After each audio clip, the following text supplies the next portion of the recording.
Do you want to build awesome games in Rec Room? Well, this is just the series for you. In this series, I'm gonna be showing you how to program cv2 in Rec Room. In this episode, we're just gonna be starting with the very basics. It's gonna be really simple. We're just gonna get a feel for cv2. Now, it is necessary that you have the basic knowledge of the maker pen and how to maneuver through the panels. But let's get right into it. First thing you're going to do is you're going to pull out your maker pen. If you don't know how to do that, you're going to go into your watch, backpack, and use on your maker pen.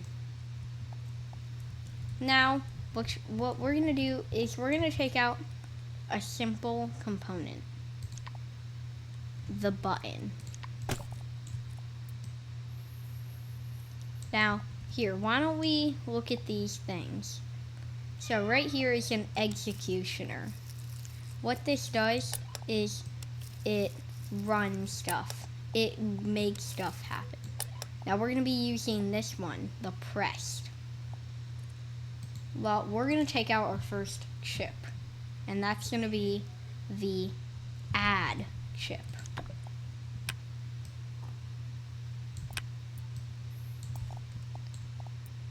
The add chip, let's look at its ports.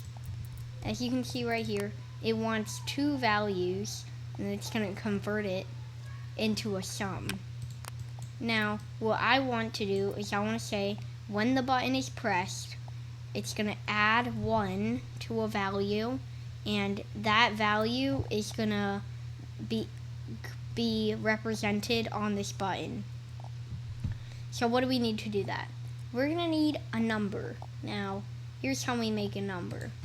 We're going to take a variable. We're going to take an int variable. If you look at this int variable, we're going to see it is represented by, it is a green. And this is an int right here, green.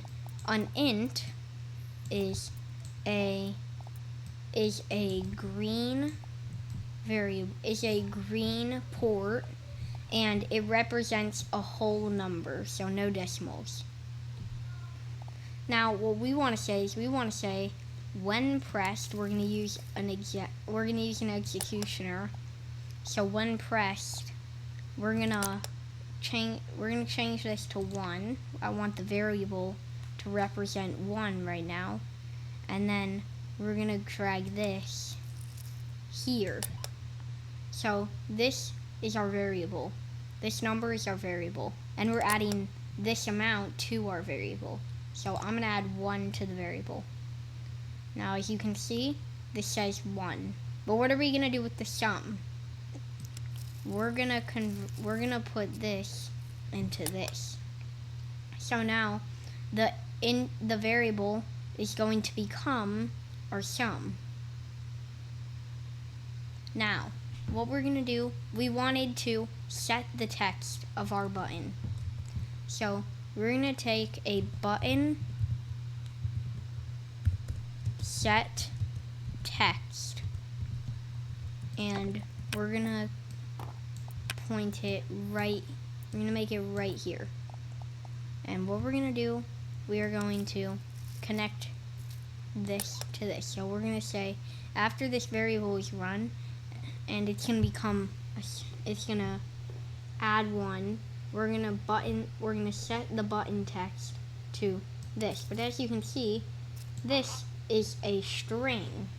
A string is basically words. It's represented by purple, and it's like words. There can be numbers too, but it's like text, kind of. And there's also floats, which are blue, and they can be decimals. So they can be whole numbers or decimals. And then there is one final data type called a bool. A bool is red, and it is true or false. Now, if you notice, we can't connect this into here because that's a string.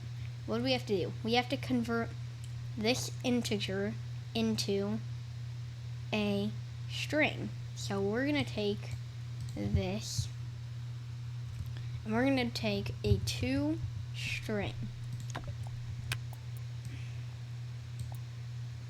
And we're going to put it there, and we're going to connect this to the value. And now we have the string number 0. Now we can say text, and now it should set the text to the button. But here's the thing, it's not going to set it doesn't know what button we're referring to. That's where this yellow port comes in. So we're going to drag this, which represents this button that we have here, we're going to drag it in there so it knows what text to set. Now if we push the button, it's going to count up.